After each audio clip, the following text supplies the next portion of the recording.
12वीं कक्षा की पाठ्यपुस्तक अंतरा से पाठ 5 कविता सत्य इस भाग में हम पढ़ेंगे। कविता का नाम है सत्य। रचनाकार हैं विष्णु खरे जी। जब हम सत्य को पुकारते हैं तो वह हमसे परे हटता जाता है। जैसे गुहारते हुए युधिष्ठिर के सामने से भागे थे विदुर और भी घने जंगलों में। सत्य शायद जानना चाहता है कि उसके पीछे हम कितनी दूर दूर तक भटक सकते हैं। कभी दिखता है सत्य और कभी ओझल हो जाता है और हम कहते रह जाते हैं कि रुको, ये हम हैं। जैसे धर्मराज के बार बार दुहाई देने पर कि ठहरिए स्वामी विदुर, ये मैं हूँ आपका सेवक कुंती नंदन युधिष्ठिर। वे नहीं ठिठकते। यदि हम किसी तरह युधिष्ठिर जैसा संकल्प पा जाते हैं तो एक दिन पता नहीं क्या सोचकर रुक ही जाता है सत्य, लेकिन पलटकर सिर्फ खड़ा ही रहता है। वह दृढ़ निश्चयी, अपनी कहीं और देखती दृष्टि से हमारी आंखों में देखता हुआ अंतिम बार देखता सा लगता है वह हमें, और उसमें से उसी का हल्का सा प्रकाश जैसा समा जाता है हम में। कविता का नाम है सत्य और सत्य का अर्थ होता है सच। और सच के विषय को यहाँ पर वर्णित करने के लिए कवि ने महाभारत के एक प्रसंग का सहारा लिया है, प्रतीक बनाया है उसे। और महाभारत के दो मुख्य पात्र धर्मराज और विदुर जो हैं, उनके विषय की चर्चा करते हुए वो सत्य को यहाँ पर बहुत ही बेहतरीन तरीके से पाठकों के सामने लाने का प्रयास करते हैं। और कविता को समझने से पहले जो हमें लिखित रूप में मिलेगा, जो कि महाभारत का एक प्रसंग है, उसको जानना बहुत ज़रूरी है, जो इसमें निहित यानी छुपे हुए जो अर्थ को समझने में हमें मदद करेगा। जैसा कि महाभारत के दो पात्र युधिष्ठिर और विदुर, इनके बारे में बताया गया है, इनसे संबंधित ही प्रसंग है। और वो ये है, विदुर जो कि धृतराष्ट्र और पांडु के बड़े भाई थे, लेकिन वो सदैव प्रधानमंत्री के पद पर ही आसीन रहे और वो बहुत ही प्रखर बुद्धि के थे और हर एक सच से वो वाकिफ थे। आने वाले समय में क्या होगा उसकी जानकारी भी उन्हें थी, और प्रत्येक सच से वाकिफ होने के बावजूद भी उन्होंने पांडवों का कभी साथ नहीं दिया और वो उसका विरोध कर सकते थे हर चीज़ जानने के कारण। और युधिष्ठिर जो कि सभी जानते हैं कि पांडवों में बड़े भाई हैं, धर्मराज के नाम से जाने जाते हैं, और दोनों ही जो हैं वो सच बोलने के लिए जाने जाते हैं। विदुर जो है वो धर्मराज का ही एक स्वरूप थे। और जब महाभारत का युद्ध खत्म हो जाता है तो विदुर जो हैं वो धृतराष्ट्र को लेकर वन में चले जाते हैं अपने पापों का प्रायश्चित करने के लिए। लेकिन वहीं पर युधिष्ठिर भी पहुंच जाते हैं उनके पीछे पीछे, उनसे मिलने के लिए, सच जानने के लिए, क्योंकि विदुर सच का ही स्वरूप माने जाते थे और वो धर्मराज का एक के रूप में ही उन्होंने जन्म लिया हुआ था। तो उनके पीछे पीछे जो है, विदुर के पीछे युधिष्ठिर जो है वहाँ वन तक पहुँच जाते हैं। और धृतराष्ट्र के द्वारा ये बताने पर कि वो कड़ी तपस्या कर रहे हैं वन में, और फिर जब युधिष्ठिर जो है उनसे मिलने के लिए वहाँ पहुँच जाते हैं तो विदुर उनसे भागते फिरते हैं, क्योंकि वो जानते हैं कि उन्होंने हर एक सच्चाई से वाकिफ थे, वो पांडवों का साथ दे सकते थे, लेकिन वो स्वयं को मजबूर मानते थे और वो उनका साथ नहीं दे पाए, और इसी के लिए वो उनसे दूर भागते गए। और विदुर ने ऐसा आशीर्वाद मांग रखा था देवताओं से कि जब वो उनका निधन होगा तो किस तरीके से वो श्री कृष्ण के सुदर्शन चक्र में का स्वरूप ले लेंगे। तो इस तरीके से युधिष्ठिर के सामने पड़ने पर वो उनमें उनके जो प्राण हैं वो निकल कर युधिष्ठिर में ही समा जाते हैं। और इसी प्रसंग की चर्चा करते हुए सत्य के विषय में हमें इस भाग में बताया जाएगा। अब अपने प्राणों को त्याग कर उन्होंने युधिष्ठिर में ही क्यों समाया, क्योंकि दोनों ही सच के स्वरूप थे और वो धर्मराज का एक रूप ही थे जिन्होंने जन्म लिया था। तो यहाँ पर इस प्रसंग का सहारा लेते हुए ये बताया जाता है कि जब सच जो है वो कड़ी मेहनत करके और टिका रहता है, जब मेहनत करता रहता है सच को पाने के लिए, और हमारी अंतरात्मा ये जवाब देती है कि हमें सच को पाना है, उसका साथ देना है, तो निरंतर प्रयास करने से एक दिन सच जो है वो हमें मिल ही जाता है। जिस तरीके से युधिष्ठिर जो है वो विदुर को पाने के लिए जंगलों में उनके पीछे पीछे भागे और आखिर में एक दिन विदुर जो है उनको मिल ही जाते हैं और सच से उनका सामना हो जाता है और विदुर जो हैं वो अपने प्राण त्याग कर उनमें समा जाते हैं। विदुर जो कि एक सच का स्वरूप माने जाते हैं, धर्मराज के ही स्वरूप थे। युधिष्ठिर जो कि धर्मराज के नाम से ही जाने जाते थे, उनमें समा जाना यानी सच का सामना होना, सत्य का मिल जाना ही जाहिर करता है।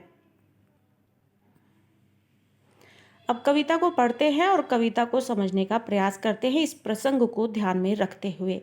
जब हम सत्य को पुकारते हैं तो वह हमसे परे हटता जाता है, यानी जब हम सत्य को पाने की कोशिश करते हैं तो वो हमसे और भी दूर भागता जाता है। आम जिंदगी में भी अगर आप इसके कुछ उदाहरण लेना चाहें तो कभी भी किसी भी सच की ज़रूरत जिस वक्त में होती है, परिस्थिति में होती है, उसका ढूंढना, उससे संबंधित जानकारी लेना कितना कठिन कार्य हो जाता है। सच जैसे लगता है हमसे दूर भागता हुआ सा नजर आ रहा है। तो जब हम सत्य को पुकारते हैं तो वो हमसे परे हटता जाता है, परे यानी दूर हटता जाता है। जैसे गुहारते यानी पुकारते हुए युधिष्ठिर के सामने से भागे थे विदुर और भी घने जंगलों में। अब ये प्रसंग जो कि वास्तव में हुआ है वो वैसे ही बताया गया है कि जिस तरीके से युधिष्ठिर जो है वो विदुर को पाने के लिए घने जंगलों में उनके पीछे पीछे भागे थे।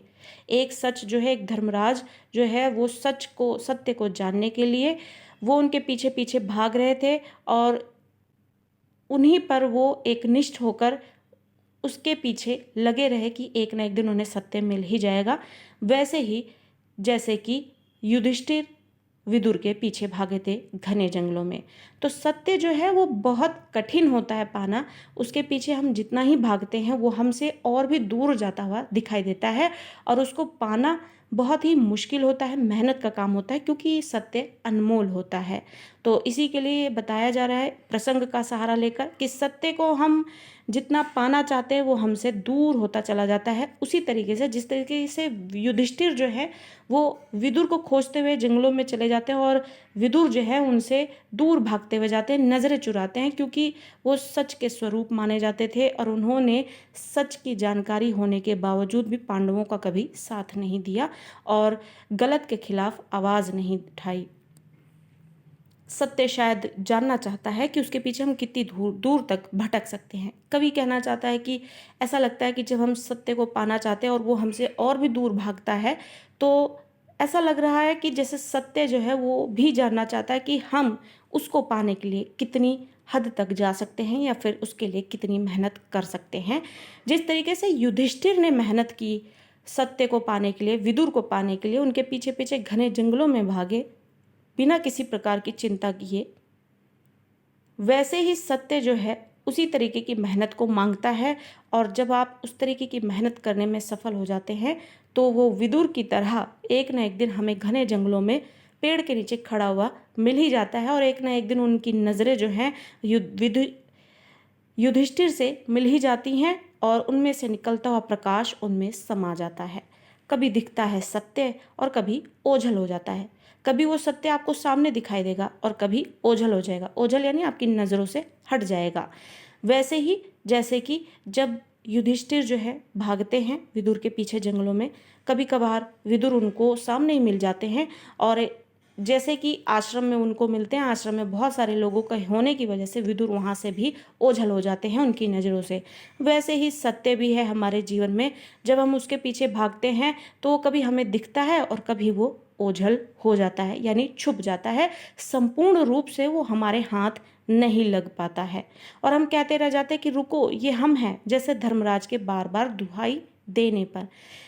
वैसे ही जैसे कि युधिष्ठिर जो हैं विदुर को देखने पर ये बताते हैं, उनको पहचान करवाते हैं कि मैं कुंती पुत्र हूँ, तुम मुझसे क्यों दूर भाग रहे हो, विदुर से अपनी पहचान कराते ताकि विदुर जो हैं वो रुक जाएं। वैसे सत्य जो है जब हमसे जुड़ा होता है लेकिन हमें जब उसकी ज़रूरत होती है और हमारे पास नहीं होता हम उसको पाने के लिए पीछे भागते हैं, वैसे ही हमारी भी स्थिति ऐसी हो जाती है जैसे हम सत्य को बताना चाहते हैं कि ये हम हैं, तुम हमारे लिए ही हो, ताकि हमारे जीवन को और आसान कर सको अपने इस सत्य के साथ और तथ्य के साथ। वैसे ही धर्मराज जो हैं बार बार दुहाई देते हैं, ये बात बताते होने प्रयास करते हैं ताकि विदुर जो हैं उन्हें पहचान जाएं, और कहते हैं कि ठहरिए स्वामी विदुर, ये मैं हूँ आपका सेवक कुंती नंदन। कुंती यानी उनकी माता का नाम है, नंदन यानी पुत्र, यानी कुंती का पुत्र युधिष्ठिर। वे नहीं ठिठकते। यदि हम किसी तरह युधिष्ठिर जैसा संकल्प पा जाते हैं, कहने का अर्थ है कि युधिष्ठिर की तरह अगर हम भी संकल्प ले लें कि सत्य को हम पाकर ही रहेंगे, उसके लिए हमें चाहे जितनी भी मेहनत करनी पड़े, जैसे युधिष्ठिर ने की, चाहे कितने ही घने जंगलों में उन्हें जाना पड़ा, विदुर के पीछे पीछे वो भागते रहे, मेहनत करते रहे, और एक दिन उन्हें विदुर सामने मिल जाते हैं। वैसे ही सत्य के पीछे ऐसी ही एक निष्ठता चाहिए होती, मेहनत चाहिए होती है।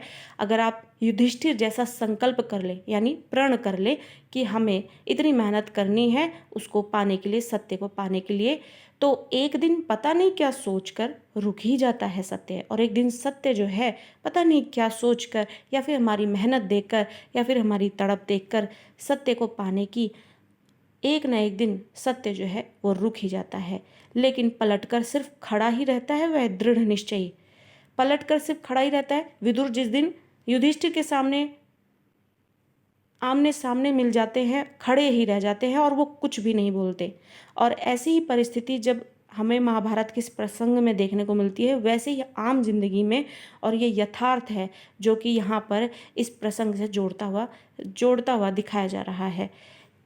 युधिष्ठिर जब जंगलों में भागते हैं, विदुर उनके सामने पड़ जाते हैं। आखिरकार विदुर रुक जाते हैं।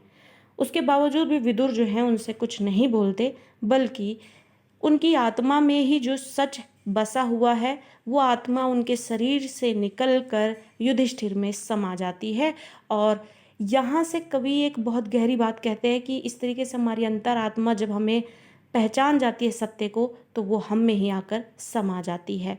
वैसे ही जैसे विदुर जो है अपने प्राण त्याग कर युधिष्ठिर के सामने जब खड़े रह जाते हैं और उसके बाद प्राण त्याग कर उन्हीं में समा जाते हैं, तो अपनी कहीं और देखती दृष्टि से हमारी आंखों में देखता हुआ अंतिम बार देखता सा लगता है वह हमें, और उसमें से उसी का हल्का सा प्रकाश। आपने देखा होगा किस तरीके से हम सभी जानते हैं कि आत्मा का ना कोई रंग है ना रूप है, उसको कोई देख नहीं सकता है। तो एक प्रकाश यानी एक शक्ति जो है वो किस तरीके से हम में समा जाती है ये हमें पता नहीं लगता, ये आगे कविता में देखने को मिलेगा। और उसमें से उसी का हल्का सा प्रकाश जैसा आकार समा जाता है हम में। प्रकाश यानी एक सच की राह जो है वो हम में समा जाती है। वो परमात्मा द्वारा वो राह जो हर एक व्यक्ति को उस राह पर चलना चाहिए, वैसा प्रकाश हम में आकर एक न एक दिन आकर समा जाता है, जिसे प्रत्येक व्यक्ति को अपनाकर जीवन जीने में ही भलाई होती है। तो जिस तरीके से विदुर की आत्मा है, उनकी जो प्राण थे उनके शरीर से निकल के एक प्रकाश के रूप में आकर युधिष्ठिर में समा जाते हैं, वैसे ही एक न एक दिन सच जो है हमारे सामने आकर खड़ा हो जाता है और हम में समा जाता है, जब हमारी अंतरात्मा उसे पहचानने में सफल हो जाती है। तो एक बार फिर से कविता के इन पंक्तियों को दोहरा लेते हैं, समझ लेते हैं। कविता का नाम सत्य है, सच। जिस विषय को वर्णित करने के लिए यहाँ पे महाभारत के प्रसंग का सहारा लिया गया है। विदुर और युधिष्ठिर कौन है भली प्रकार से हम जान चुके हैं, और इनसे संबंधित प्रसंग क्या है कि युधिष्ठिर जो हैं महाभारत के युद्ध के बाद विदुर से मिलना चाहते हैं, और उनसे मिलने के लिए वो वनों में विदुर के पीछे पीछे भागते चले जाते हैं, और विदुर उनसे दूर हटते चले जाते हैं। क्यों? क्योंकि वो सभी सच जानते थे, लेकिन पांडवों को उन्होंने कभी भी साथ नहीं दिया, मजबूर थे, और उन्होंने कभी भी सच का साथ नहीं दिया, ना गलत के खिलाफ कभी उन्होंने आवाज़ उठाई, और इसलिए वो सच जो है उसको ये आत्मग्लानि होती है कि उसने इसका सच का साथ क्यों नहीं दिया। और विदुर जो हैं वो भविष्य की जानकारी रखने वाले, लंबा देखने वाले, और सभी प्रकार की जानकारी होती थी उन्हें, और अगर वो सच का साथ देने के लिए खड़े होते तो शायद पांडवों के लिए बहुत कुछ चीज़ें जो हैं वो आसान हो जाती। तो उनसे ये कामना की जाती थी कि विदुर जो हैं कुछ बोले, किसी भी प्रकार का सच जो है लोगों के सामने प्रकट करें। और विदुर जो है ये जानते हैं कि वो गलत का साथ दे रहे हैं। कौरवों का उन्होंने साथ दिया, गलत का साथ दिया, पांडवों के लिए कुछ नहीं बोला, आवाज़ नहीं उठाई, और इसी के लिए डर से वो वन को चले गए अपने पापों को धुलने के लिए, प्रायश्चित करने के लिए। तो जो प्रसंग जैसा हुआ उसको वैसा ही दिखाया गया है और उसको आम जिंदगी से जोड़ते हुए दिखाया गया है। जब हम सत्य को पुकारते हैं तो वह हमसे परे हटता जाता है। जब हम सत्य को पाना चाहते हैं, सच को ढूंढना चाहते हैं, सच से संबंधित जानकारियों को इकट्ठा करना चाहते हैं, तो वो वहाँ आसानी से नहीं मिलती है हमें। वो ऐसा लगता है हमसे दूर भाग रहा है। जिस तरीके से गुहारते हुए यानी पुकारते हुए युधिष्ठिर जो है जंगलों में भागे थे, विदुर के पीछे घने जंगलों में। सत्य शायद जानना चाहता है कि हम उससे कितनी दूर और उसके पीछे हम कितनी दूर तक भटक सकते हैं। तो सत्य जो है हमसे दूर भागता जाता है। ऐसा लगता है सत्य भी जानना चाहता है कि हम उसको पाने के लिए कितनी मेहनत कर सकते हैं और कितनी दूर तक भटक सकते हैं, कितनी मुश्किल राहों का सामना कर सकते हैं। कभी वो हमें दिखता है और कभी वो हमारी आंखों से ओझल हो जाता है और हम कहते रह जाते हैं कि रुको, ये हम हैं। जैसे धर्मराज ने बार बार दुहाई दी कि ठहरिए स्वामी विदुर, ये मैं हूँ आपका सेवक कुंती नंदन युधिष्ठिर। वे नहीं ठिठकते, वो नहीं रुकते। यदि हम किसी तरह युधिष्ठिर जैसा संकल्प पा जाते हैं, यानी अगर हम अपने जीवन में भी युधिष्ठिर की तरह ही संकल्प ले ले, प्रण ले ले कि हमें सत्य को पाना है, उसके लिए हम नितांत मेहनत कर सकते हैं, तो एक दिन पता नहीं क्या सोचकर विदुर की तरह वो सच भी हमारे सामने आकर ठहर जाता है और हमें मिल जाता है और हमारी अंतरात्मा में समा जाता है। लेकिन पलटकर सिर्फ खड़ा ही रहता है वो दृढ़ निश्चयी। दृढ़ निश्चयी यानी जो दृढ़ कर ले, निश्चय कर ले, दृढ़ निश्चय कर ले, अपने उस पे प्रण पर टिका रहे। अपनी कहीं और देखती हुई दृष्टि से हमारी आंखों में देखता हुआ अंतिम बार देखता सा लगता है वो हमें, और उसमें से उसी का हल्का सा प्रकाश जैसा आकार समा जाता है हम में समाने का अर्थ यह है कि वो सच जब हमारे पास कोई होता है तो हमारी अंतरात्मा ही हमें अलाउ करती है, हमें ये बताती है कि हमें सच बोलना चाहिए या नहीं। जिसकी अंतरात्मा जवाब नहीं देती, सच बोलने की हिम्मत नहीं दे पाती, वो नहीं बोल पाता। लेकिन कई परिस्थितियों में और जीवन को सही राह पर चलते हुए यदि अगर हम अपनी अंतरात्मा को सुने तो जहाँ हमें सच को बयां करने की ज़रूरत होती है वहाँ हमें बयां करना चाहिए, मानवता दिखाते हुए। तो ये जो है सच हम में ही होता है, हर किसी में होता है। सच का अर्थ ये है कि प्रत्येक व्यक्ति अपने जीवन में किसी न किसी प्रकार की परिस्थितियों से, स्थितियों से गुजरता है और उसकी हर एक जानकारी को वो जानता है, उसके पास होती है और सब कुछ उसके ऊपर होता है कि उस परिस्थिति का सामना वो किस प्रकार से करेगा, सच का सहारा लेते हुए या झूठ का सहारा लेते हुए आम जिंदगी में। तो ये एक बहुत ही गहरा विचार इस कविता में विष्णु खरे जी ने प्रकट किया है कि आशा करती हूँ कि यहाँ पर कविता का ये अंश जो है वो बेहतरीन तरीके से समझ में आया होगा। अगले भाग में कविता का बाकी अंश, शेष अंश भी हम समझेंगे। धन्यवाद।